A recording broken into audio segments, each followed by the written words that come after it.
Hello, my name is April Hopkins. I'm coming to you today because I have something very important to tell you about something that happened to me when I was 16 years old. This is the 40th anniversary of that event, and it's a dark chapter of American history that needs to be told.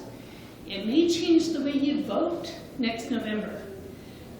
I was raised in a family of 13 kids in the Mormon church, and when I was 16 years old, we went on a trip to Salt Lake City for General Conference in the October conference. My sisters and brothers and I were in the regional youth choir, and we were all there with our whole family too. We drove all night to get there. We stayed at Uncle Ed's house and had breakfast and all.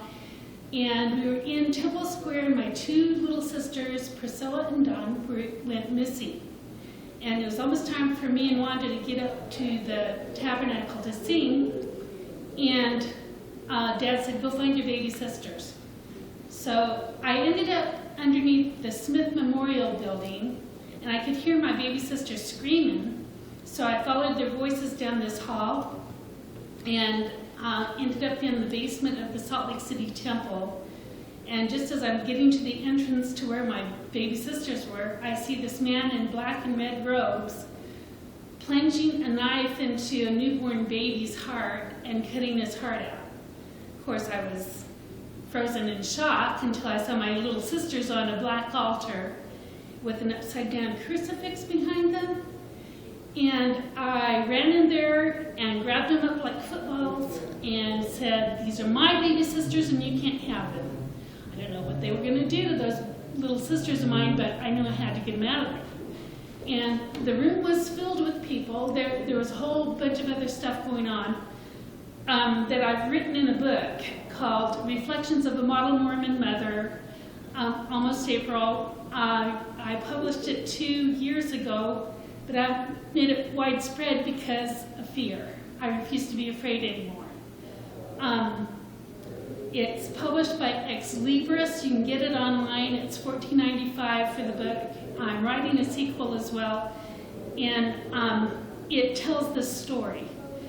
The thing is, I've done research on my own nightmares. I found evidences that they're real, not Memorex.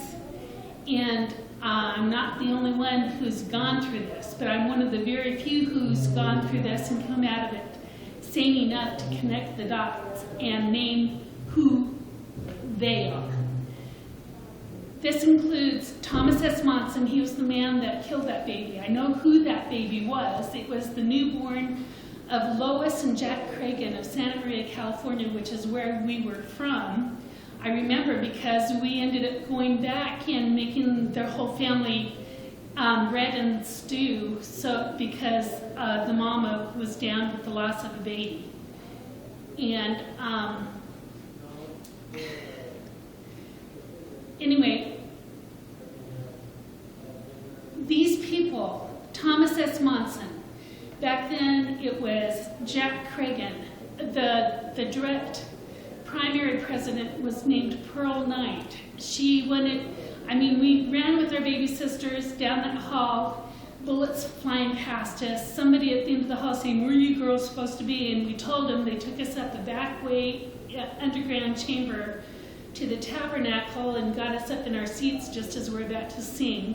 Wanda and I are hanging on to our baby sisters for dear life, and afterwards we're interviewed by Pearl Knight, the general primary president. And she hypnotizes us to forget what we saw in the temple that day. Now, 90% of the Mormons will tell you that this is not possible, that could never happen, that God would never allow the church to be led by wicked men. Well, God isn't allowing it. We are. And I've got to say something because I'd rather be condemned of men than condemned of God for not saying it. Because I know, and I'm responsible for the information, and I'm giving it to you now, and I'm praying that you will consider it. Because they were a part of my life after that. I was used in torture experiments, genetic experiments, because Thomas S. Monson, Gordon B. Hinckley, and Paul H. Dunn were all part of NSA, CIA back in the Cold War days that I was growing up in. And I got sold down the river by my parents to the federal government and to the Mormon Church. Not only was I used for those kinds of experiments, but I was in a form of sex slavery by my parents. And that it's time for this story to be told because Thomas S. Monson is the leader of the church.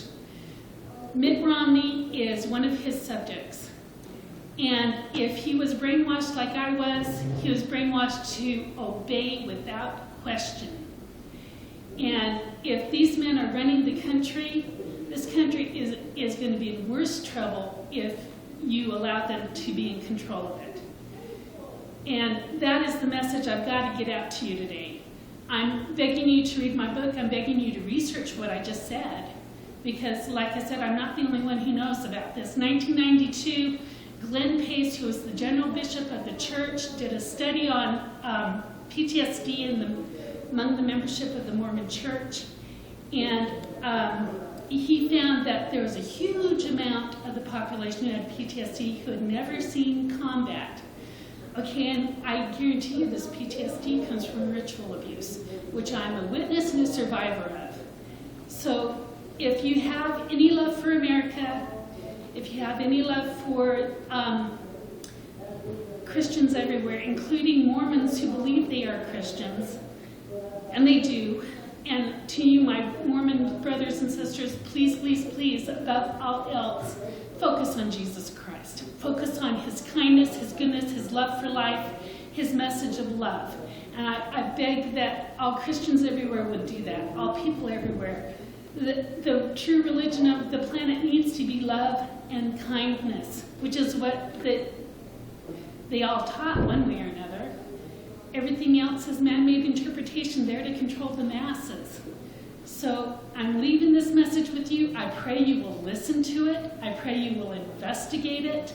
Not for any sort of vengeance, but just to be aware that this exists. It really, really does. I guarantee you it does.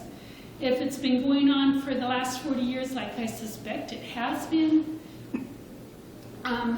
it needs to be stopped.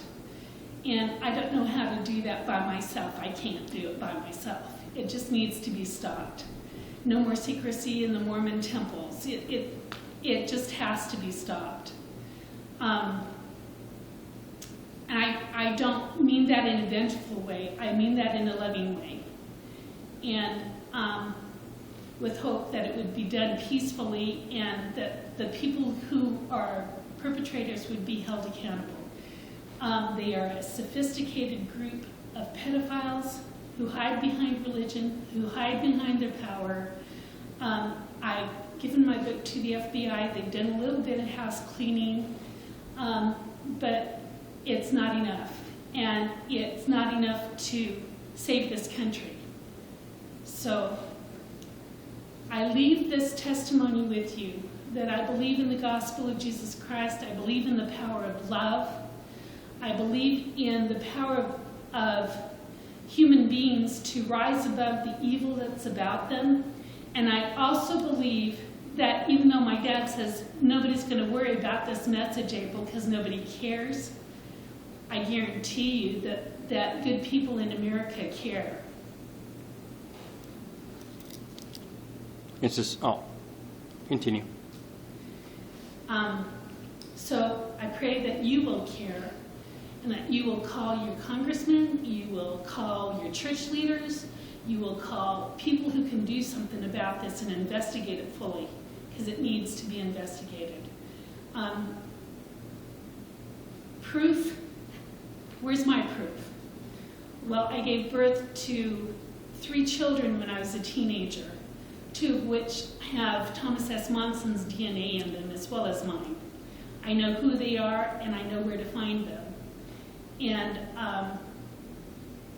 if there's a way to get this message out there and make it public, I pray that President Obama would listen to this. I pray that that law enforcement people would pay attention